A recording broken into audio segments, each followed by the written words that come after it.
Wagwan everyone, and welcome to the second video on training spikes. So in this video what I'm going to be doing really is using these Nike spikes and comparing them to the Brooks spikes in a couple of training sessions. So the first training session is a long session and the second session is a speed session, and I'll be using timing gates. Thank you Braintree District Athletics Club for letting me borrow these. I train over there and I also do some coaching for Braintree. So it'll be interesting to see if they make any difference and what kind of times we get really. So I hope you enjoy this video. So first day of the track, it's blooming hot, there's no one there, not a great sign. Right, I'm going to do a 300 meter training session today and I'll be running them at more or less race pace. So we'll do two 300s, a 200 and a 150. So the first set of 300s I'll be doing with the Brooks, see what time I get, and then after the second set I'll use the new Nike Zoomy MaxFly doubly jigs, whatever the hell they're called, and then just see if I can run consistently really. So yeah, I'm going to die at the end of this session really. So I'll leave you with some music in the background so you can watch the warm-up.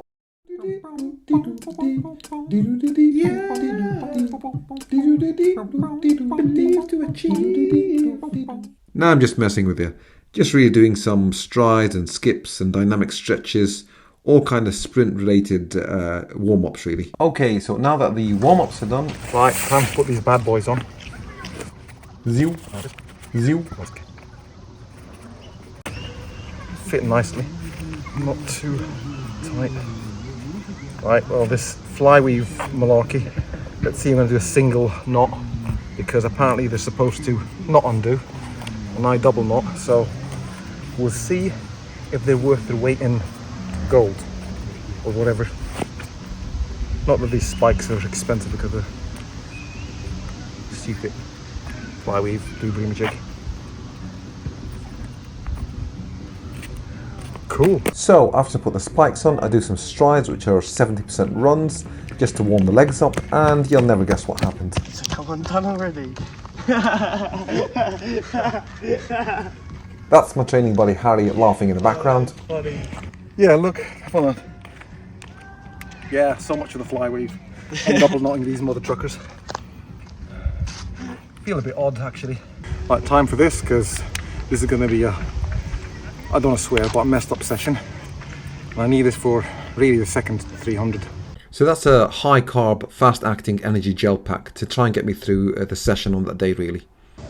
So that's the first 300 meter sprint and I'm using the Brooks spikes. You can see Harry there running with me.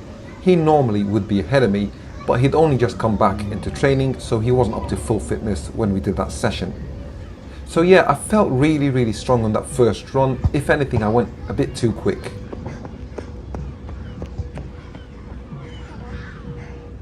How did you do it? 39.7. 39.7. So the time was 39.74 seconds, which really surprised me because I haven't ran that quick in a while. So second 300 meter run, and I'm now using the Nike spikes, and I'll be honest with you, I was absolutely exhausted from the first run where I went too quick, and coupled with the high temperature, it was like 28 degrees Celsius that day. I really was struggling to get around the bend really. The spikes felt a bit odd when I was running around the bend because of this air bubble, but that's something that I'll get used to. Yeah, you can see both of us there on the floor, absolutely shattered really. Yeah, I tend to make that grunt whenever I'm tired or whenever I'm trying to get myself amped. Don't ask me why, it just seems to work. So the time was 40.24 seconds. Now, that's only half a second off the first run, and considering I was absolutely exhausted, that's actually quite a consistent time. So maybe the shoes did make a difference. So by the time I get to the third and fourth runs, I'm absolutely demolished really. I can't really push hard. Harry's doing better on the last two runs. But I will say the spikes felt really good on the straight really. It felt like I was bouncing. So I only seem to have footage for the 150 meters and somehow I didn't record the 200 meters. So yeah, another hot day, and what I'm going to do today is do 4, maybe 6 if I've got enough time, 9-meter runs, and I'll have the timing gates 75 meters apart. So just to give the timing gates enough time to pick me up on the first set really. and yeah, I'll have 15 minutes break between each of them so I can have enough energy to be able to do them as consistently as possible. So the warm-ups for the day are similar to the previous day, except that there are a couple more speed-oriented exercises.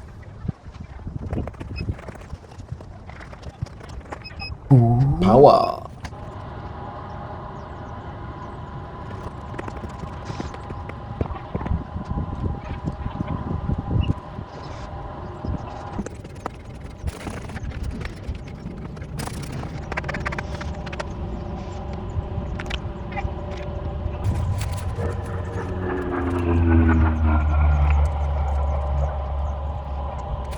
I'm doing a couple of strides which are 70% runs to warm the legs up, and this time I made sure I double knotted my shoelaces.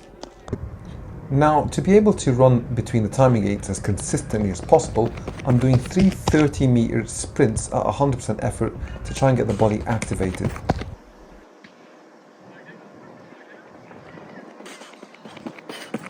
So, first attempt at the timing gates, and I'm using the Nike spikes. That was a time of 8.47 seconds. Dear viewers, it is important and imperative that we make a distinction between the grunt that you just heard to the first grunt. Now, with the first grunt, it basically means, please kill me, I am dying. Whilst with the second grunt, it basically means, I will demolish all. Demon power! Please do continue. Time to change to the Brooks. So the next sprint was done using the Brooks spikes, and I clocked in at a time of 8.67 seconds, which is exactly 0.2 seconds slower than the Nikes. Now, it will remain to be seen how the remaining runs fare. Unfortunately, on that day, I couldn't find out, as the timing gates failed me on the next 2 runs. So I decided to pack up and leave to figure out what was wrong. And it turns out that I needed to replace the batteries on some of the units and clean the contacts as well. So, second attempt at using timing gates. The weather's cooler this time, so I decided to use the Brooks spikes on the first run just to rule out any possibility that the first run is the quickest.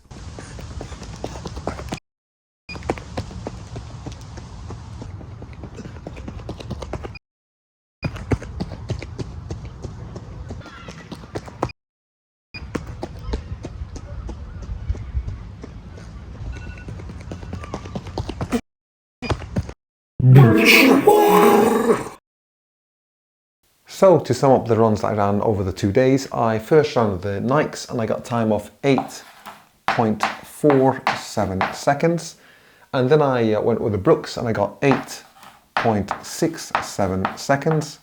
The next 2 runs, the timing gates didn't work, so those are blank.